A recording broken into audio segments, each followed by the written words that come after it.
Desde 2018, en el podcast de Cristina Mitre, hemos hecho visibles y comprensibles los secretos del cerebro, las claves de la felicidad y el bienestar, la depresión y la ansiedad, la microbiota como llave de la salud o el ejercicio físico como polipíldora.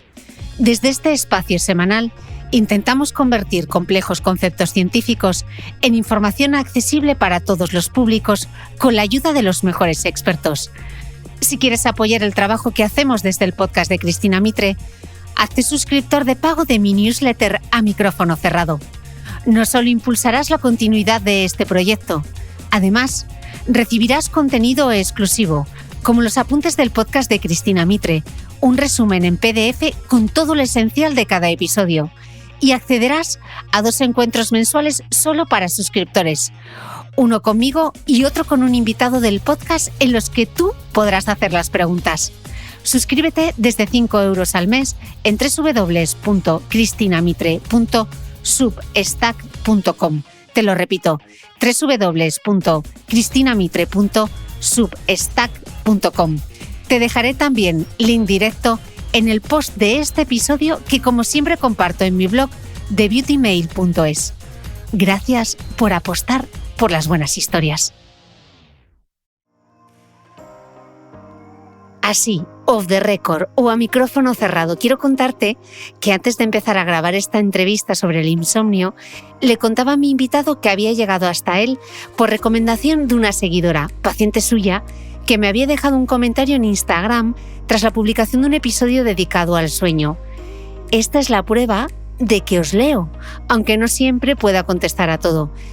Y buena pista me dio esta escuchante del podcast, porque efectivamente el doctor Javier Álvarez, neurofisiólogo especialista en medicina del sueño por la prestigiosa European Sleep Research Society, es, como él mismo se define, todo un activista en cuestiones de trastornos del sueño.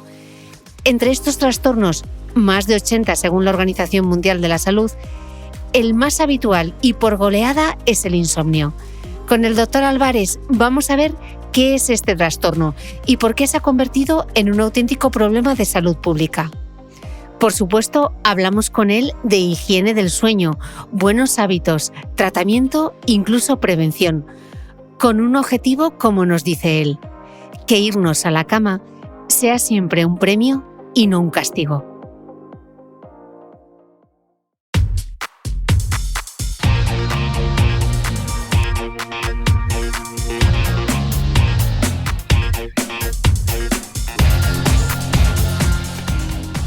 Hola, soy Cristina Mitre, periodista y autora del blog de Beauty Mail.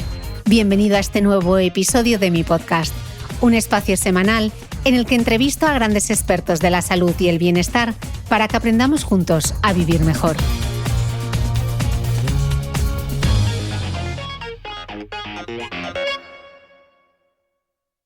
Doctor Javier Álvarez, bienvenido al podcast. Hola Cristina, pues muchísimas gracias y un placer estar aquí con todos vosotros. Bueno, arrancamos el año hablando de el temazo, porque parece que es el trending topic, muchísimas noticias, mucha información en redes sociales, informativos, etcétera. El insomnio, que a quién no le ha pasado en algún momento tener problemas con el sueño, ¿no? Pero para entrar en materia, doctor, vamos a definir qué es exactamente el insomnio y qué síntomas tiene.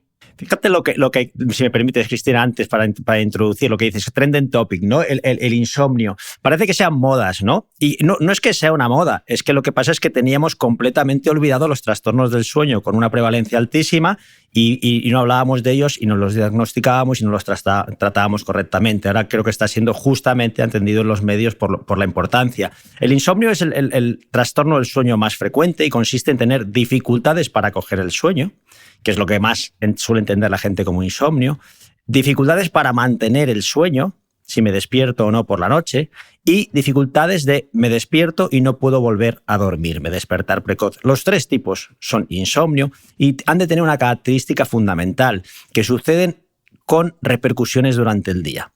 Que esa dificultad para iniciar o para mantener o despertarme y no poder volver a dormir tiene una repercusión en mi funcionamiento diario, bien en mi capacidad de concentración, en mi estado de ánimo o en otras cualidades. Uh-huh. Bueno, y esta definición es importante porque, según lo definamos y de acuerdo a un estudio de la Sociedad Española del Sueño, el insomnio puede afectar entre un 5 y un 50% de la población española. ¿En qué cifra deberíamos quedarnos realmente? ¿Puede ser que la mitad de nosotros no tengamos un sueño reparador? ¿Es así?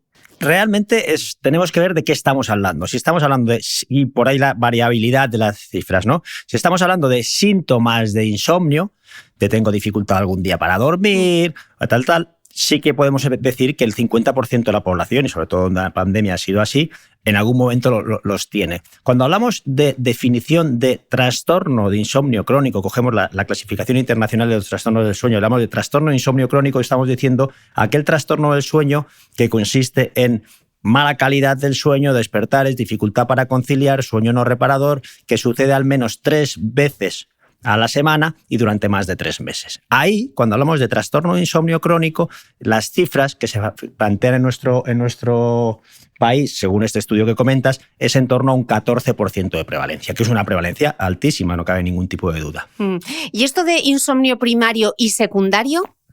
¿Qué sería entonces? Ya son términos que no se usan exactamente así. Lo que sí que se puede decir es que el trastorno de insomnio puede ser un trastorno del sueño en sí mismo, sin tener comorbilidad con otra patología, o el problema de insomnio puede ser asociado o secundario a otra patología, sobre todo trastornos mentales, trastornos psicológicos, psiquiátricos. Es cuando podemos decir, pero el trastorno de insomnio en sí mismo puede existir sin que exista ningún trastorno del estado de ánimo, ningún trastorno de ansiedad. Y es importante porque el diagnóstico, sea de una manera o de otra, y el manejo y las recomendaciones terapéuticas van a variar. Pues entremos en el diagnóstico. ¿Cómo se hace el diagnóstico? ¿Hay unas pruebas médicas que se pueden hacer para determinar la causa del insomnio o se hace solo a través de los síntomas? El diagnóstico de insomnio, Cristina, se hace con mucho cariño, lo primero. Se hace con mucho tacto, se hace con necesidad de tiempo. Un diagnóstico de insomnio no se puede hacer en 5 minutos. Para diagnosticar, nosotros en la consulta, para estar con un paciente, una primera visita de insomnio, podemos estar fácilmente 1 hora en esa primera visita.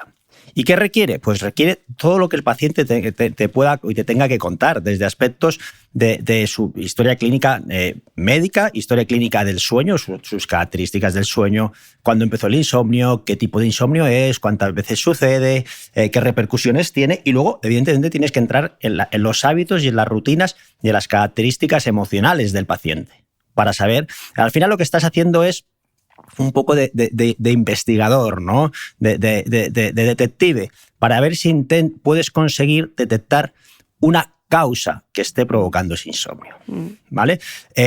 No siempre se encuentra una causa, aunque en medicina tenemos un comodín, yo creo que un poco de cara dura a veces los médicos con la palabra etiológico, ¿no? Cuando no sabemos la causa, decimos insomnio etiológico, o sea, idiopático, perdón, etiológico, insomnio idiopático. No sé la causa. A ver, esos insomnios idiopáticos, si nos ponemos a investigar más y tenemos tiempo suficiente para poder investigar, nos vamos a encontrar que no son insomnios idiopáticos. Igual esa persona pues, está en un trabajo que no le gusta, o igual esa persona tiene un trastorno de excesivo control, de excesiva perfeccionismo, autoexigencia, o igual otras muchísimas causas que si no las vamos a investigar, o malos hábitos, etc., ¿no? Uso de aparatos digitales hoy en día tan frecuente, de excitantes. Entonces, si no las investigamos bien, es muy fácil poner la etiqueta de idiopático, no sé la causa. Evidentemente existen insomnios en el que por mucho que investigues no consigues identificar la causa. A veces son trastornos médicos lo que causa el insomnio, por ejemplo un síndrome de piernas inquietas, ¿no? O un falso insomnio, como sucede en muchas mujeres menopáusicas, como la apnea obstructiva del sueño. Pero evidentemente lo que necesitamos es buscar, indagar, tener el máximo tacto posible y desde luego hacerlo desde un enfoque muy, muy cercano al paciente, que el paciente desde el primer momento se sienta entendido, que podamos empatizar con él y que entienda que ahí estamos todos remando en el mismo barco. Que no es un objetivo de, bueno, pues voy a ver qué le pasa a este hombre y cómo me lo puedo quitar de encima lo antes posible. O le voy a prescribir rápidamente un fármaco que voy a hacer. No, aquí es un proceso que a veces es largo y que requiere tiempo y que requiere muchísima confianza médico-paciente. Y para no caer en la razón idiopática, ¿cuáles son las causas más frecuentes del insomnio? ¿O lo que más ves en consulta? La causa más frecuente hoy en día del insomnio es la vida sin sentido que la mayoría de la población lleva, ¿no? La vida del no parar, la vida del multitasking, el estrés. El estrés que es una enfermedad en sí misma y causa muchísimas enfermedades y que normalizamos